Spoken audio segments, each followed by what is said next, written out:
Hi, I'm Kalo Shivan, and I'm here with Reid. And today we're just going to be having a conversation and talking about what we're interested in and going over a couple things. So Chris, the first thing I wanted to talk about was you had told me that you're a huge miniature car collector. Yep. Can you tell me just a little bit about your collection, some of the cars that mean a little bit more to you, and some of the things you're proud about? The ones I'm proud about is the some movie cars that I got. It's a scale model of a green light model of Christine, and I got, but also the Plymouth GTX from the Fast and the Furious movie. Which Fast and the Furious movie? Well, it used to look like it was the old like one from about like the newer ones that were made a few years ago, and then I have some others, which is with the some NASCARs that I just bought myself again, which I wanted to have for like a long time, and also I have some others, I guess. I gotcha. Can you tell me, how did the collection start? What made you so interested in cars to begin with? Movies, some races, and some actual historical events with them too. Gotcha. So what was the first car you got? Do you remember the model? Yeah, it was a very old, like the first one was like one of those whole-back cars that were from like the 2000 years. Like it would have been. Gotcha. And can you tell me, was there a special memory of going to the store and picking it up?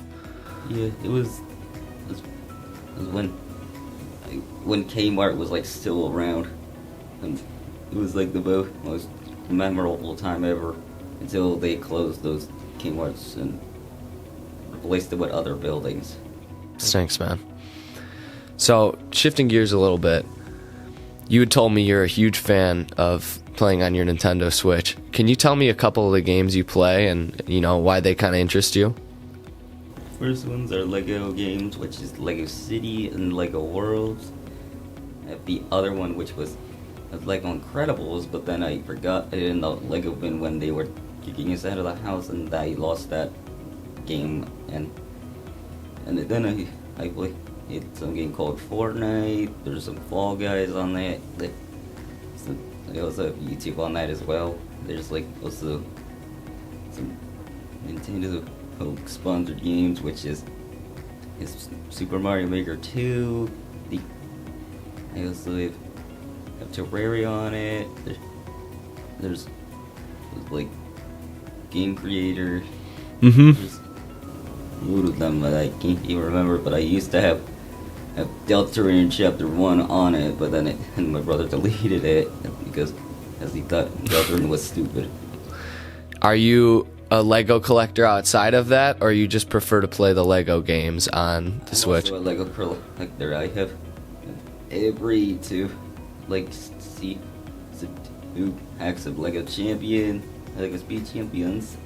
I even have the two new ones, which are also from the Fast and Furious, the Nissan Skyline and Dom's Charger. Oh, so you are a big Fast and Furious fan as well. Mm-hmm. You are? Awesome. With Nintendo Switch games, though, switching back, could you tell me which one is probably your favorite out of those that you mentioned? Probably Fortnite, because I played that thing a lot. Fortnite? And why is Fortnite so fun? Well, I can make levels, I usually use it just to build like showcase levels, like I built a highway that was like based on The Last of Us or something. Yeah. Oh, that's awesome. Have you played The Last of Us before? No, I've just only heard of the TV show that was gonna be aired soon, and TV show is really good. And also I built like a wasteland. I even built the war rig that was based on it as well. I built it in my style. I used the trailer with some airplane like hearts on it with its signs as like the side guards, the ramp plow, but even old cars like scrap cars on top of the truck to represent it as well. and it was so beautiful. Like now that the other thing, the Switch just started having an SD card error in it, and now it can't start up anymore. And I have to wait until Mom gets like about $200 to get another Switch, because the other one just started having errors out of nowhere. I understand, man. I'm sorry to hear about that. Now, another thing you would talk to me about is that you have an interest in old style buildings, and I couldn't really think of any around the area. One that just came to my mind was the old Dog Pound. You remember the Play Arcade that was on Mayfield Road? Oh, I never heard of that one, but it sounded like it was good. The one before Play, it was called, I believe, the Dog House or the Dog Pound, and that was the only really like old style building I can think of, because right before that was there was actually a movie theater. Now, are there any other old buildings you could tell us about that you have an interest in?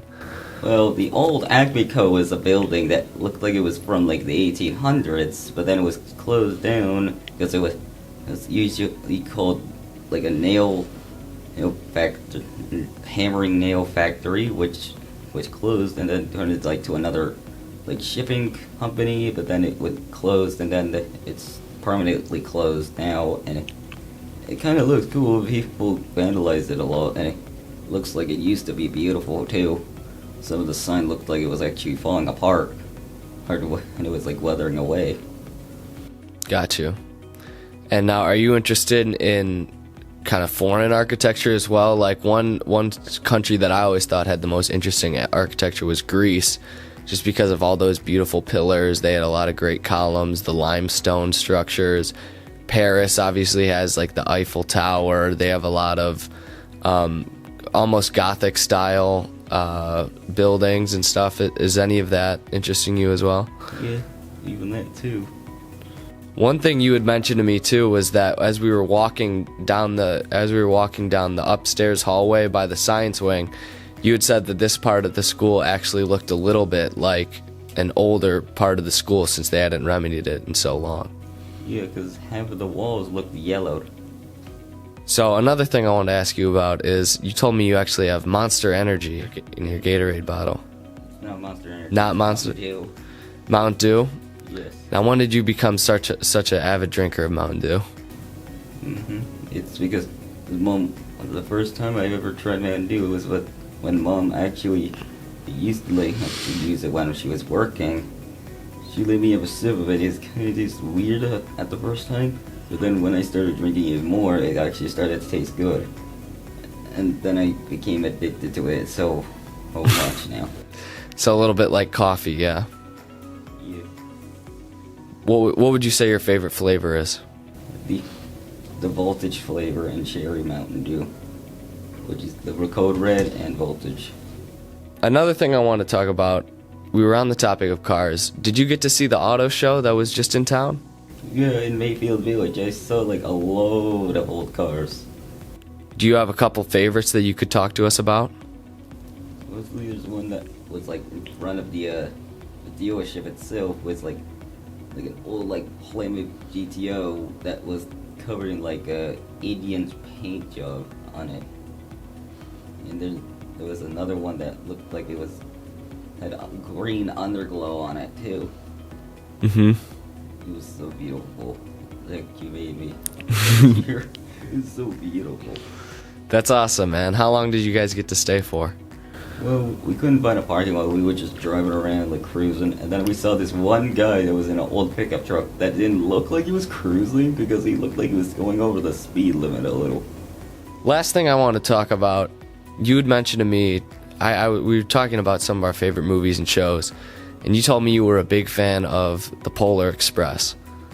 Now, is there a certain scene or a certain moment or just anything about that movie that you want to tell people about and why they should watch it? The certain scene that I like seeing in it is the part where they're going over the icy tracks and started like drifting around. Like it kind of reminded me of another movie that I also watched once, which was Need for Speed Tokyo Drift. That's an interesting comparison, but I like it. All right. Well, I'm Kalo Shiven. And this is Chris Reid. And this is wrapping up our interview. See you guys later.